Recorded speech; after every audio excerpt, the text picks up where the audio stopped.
Hello everybody, Save MGS here. Today I'm going to give you my predictions for UFC on Pure TV 10, Nogueira versus Verdun. Let's get started.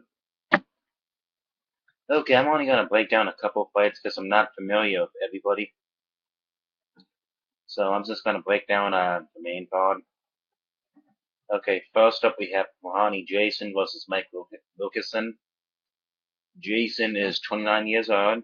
He's 5'7" tall. He fights in the featherweight division.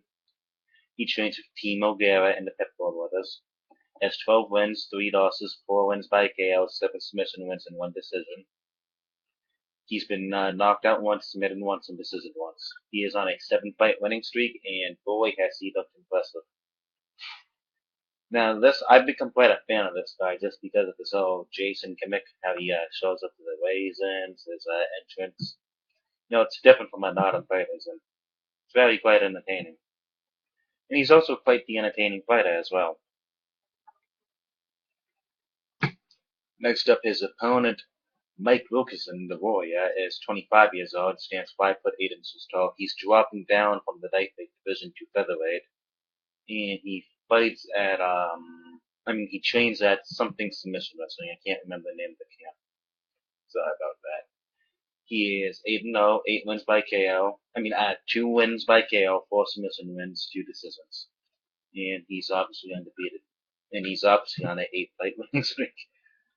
Honestly, I'm gonna have to go with Jason on this card. I just know more about the guy. I've seen him fight more. Mike Wilkinson only has 1 fight in the UFC, and it was almost a year ago. So yeah, my pick's Jason to win this fight. I'm gonna say second round TKO. Okay, next up on the card we have Eric Silva versus Jason Hyde. Eric Silva is 28 years old. He stands 5'11" inches tall. He fights at the 170-pound weight class, which is welterweight.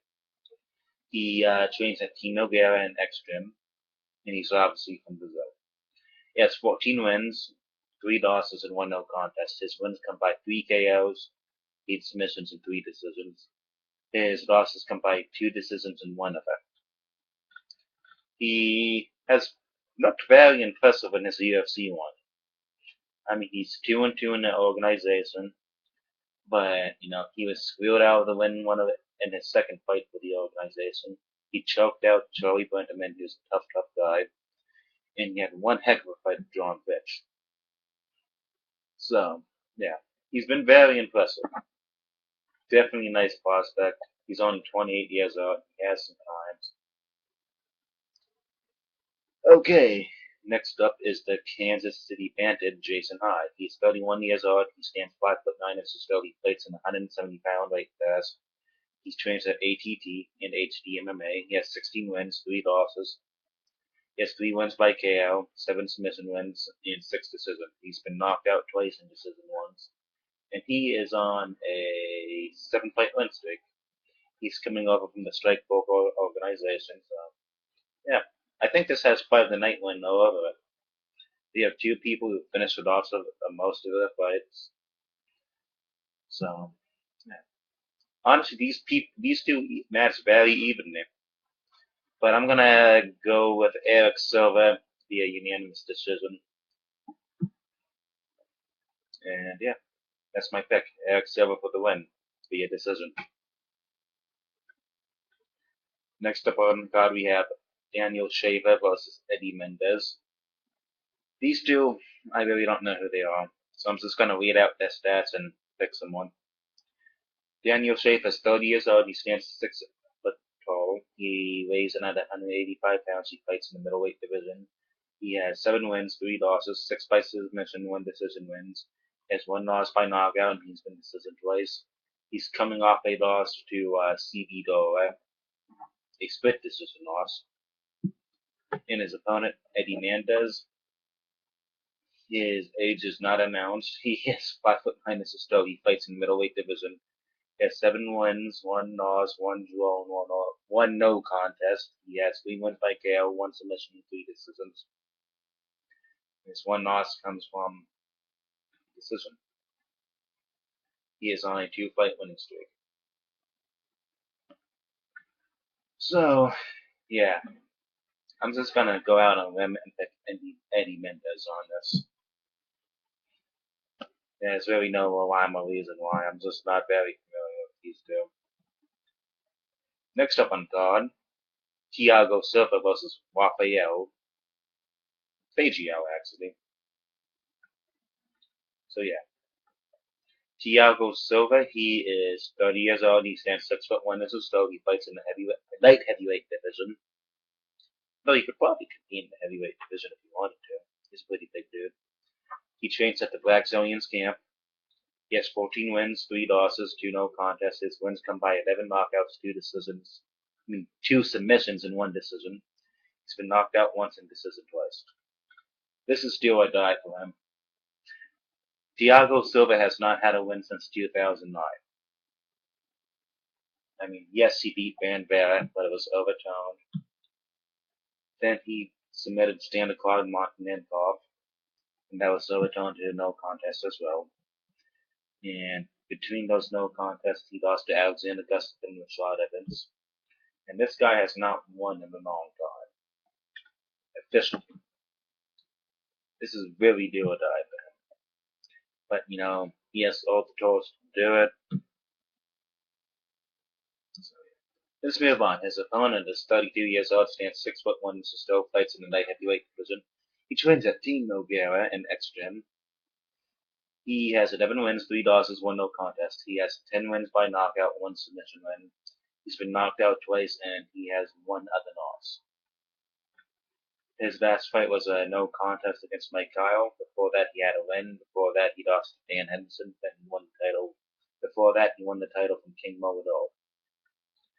Honestly, I'm going to pick Thiago Silva in this fight. I think he's going to come in extra motivated. It's do or die. This is possibly his last chance to fight on a big stage. And, yeah, I think he's going to be looking to redeem himself. I mean, this is a must-win situation for him. So, yeah, I'm going to pick Thiago Silva to come out very aggressive and try to stop Fagio in the first round. Now, if he can, well, that's great. But he might get caught from being over aggressive with Rafael. But yeah, I think he's just going to come out very aggressive, try to end this early. If he comes out very conservative like he's done his past couple fights, I don't think he'll be able to get the job done. But yeah, I'm going to pick Thiago Silva to win this by first round TKO. If that doesn't happen in the first round, Rafael's going to decision him to a victory. Okay, next up on the card, we have the main event of the evening, Fabricio Verdum versus the legendary Antonio Rodrigo Minotauro Nogueira. Okay, Fabricio Verdum is 35 years old. He stands 6'4". He weighed in at 246 pounds. He trains at Verdum Combat Club in Kings MMA. He has 16 wins, 5 losses, 1 draw, 5 wins by KO, 8 wins by submission, 3 decisions. He's been knocked out once and he's lost 4 decisions. And he's on a 2-fight win streak, and he's looked very impressive. He's not fighting very often, but in his last 2 bouts last year, he looked very impressive. It's almost a year to the date when he fought last. And Fabricio Verdum, he has this big feather in his cap. He's the first man to legitimately defeat Fedor Emelianenko. Yes, Fedor did have the loss to TK, but yeah, that's not cool. That fight should have been a no contest. But you all know the story of Fedor's first unofficial loss, even though it's not his record. But I digress. Fabricio Verdum is very impressive. He has what it takes to win this fight. And this is actually a rematch from that 2006 fight. No, was it 2006? Yes, it was 2006. It was that Pride Final Countdown, Absolute. Yeah, I can't remember the name of all the Pride events. They always had those weird names. But let's move on to Antonio Rodrigo Minotauro Nogueira. He has 34 wins, 7 losses. Actually, wait. Actually, let me redo that. He's 37 years old. He stands 6'3" inches tall. He weighed in mass at 239 pounds. He trains at Team Nogueira as one of the head coaches with his brother. He has 34 wins, 7 losses, 1 draw, 1 no contest. He has 3 KO wins, 21 submissions, and 10 decisions. He's lost twice by knockout. He's been submitted once. Actually, that was a technical submission, and 4 decisions. Okay. Nogueira's UFC record's weird. It's been win, loss, win, loss, win, loss, win, loss. He has not put together a winning streak since 2000. Yeah, his last winning streak was from 2006 to 2008. And yeah, he just really hasn't been able to put anything together in the UFC. No, his last winning streak was 2007 to 2008. Yeah, he beat Heath Herring, then Tim Sylvia, then he lost to Mayer, then he won against Randy, then lost to Kane, then beat Saul, then lost to Mayer, then beat Gay Holland. I think that's it. Probably. If I'm wrong, you can frame me in the video later. But yeah, honestly, I think Minotauro is going to take this fight. He's coming in super motivated. It's not really a deal or die situation for him. He's at that point where he just wants to put on fun fights. And Fabricio Verdum has everything to lose in this fight. If he loses this fight, there goes his title shot. Nogueira wins this fight.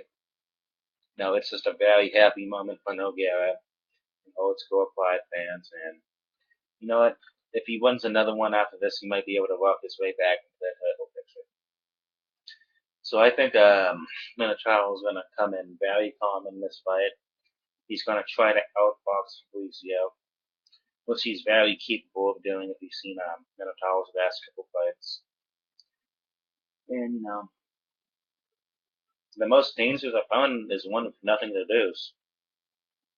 I mean, if Minotauro loses this fight, he's a 37-year-old. He's not the same guy he used to be. If he wins this fight, well, of course, he's Minotauro Nogueira. He's a crafty veteran. He has tricks. He was the former Pride heavyweight champion for a reason.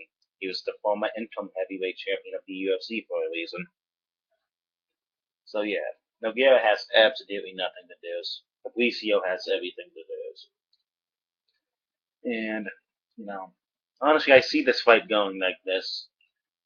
If Nogueira wins, Nogueira's going to keep Fabricio off him, keep him from clinching, and just box him at range. That's what Nogueira has to do. This fight is probably not going to hit the floor. These are two high-level Brazilian Jiu-Jitsu experts there, and they want no part of each other's ground game. Because one mistake from any of these guys, you're done for. I mean, before Fabricio Verdum actually submitted Fedor, Minotauro Nogueira was the guy to do it.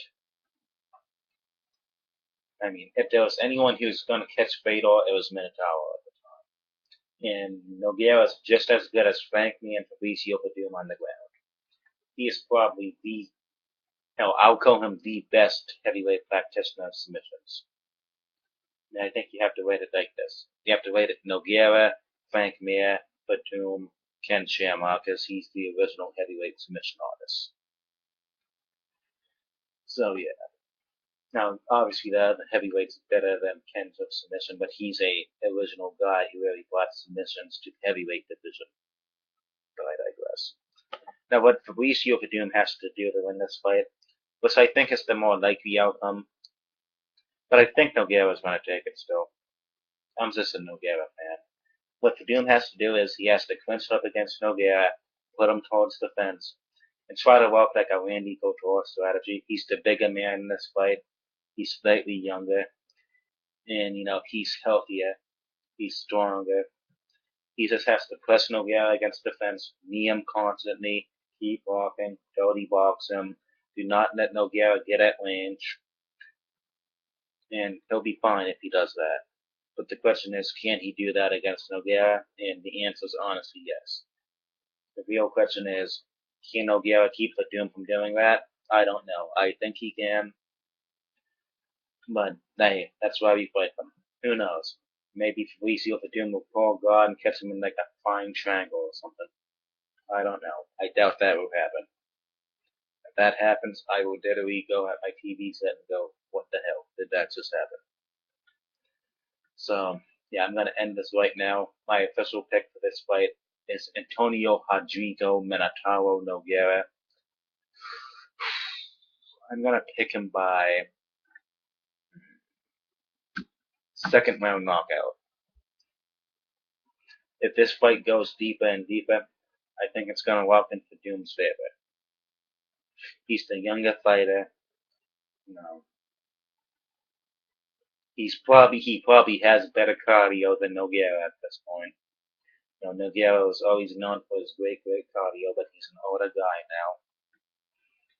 So yeah, if this fight's going to end early, it's going to be because of Nogueira. If this fight goes the distance, it's going to be because of Felicio Doom's pushing against the fence and beating the ever-living hell out of him. So yeah, my pick's Antonio Rodrigo Minotauro Nogueira. I'm probably just repeating myself at this point. Okay, have a nice day, everybody. Actually, before I do that,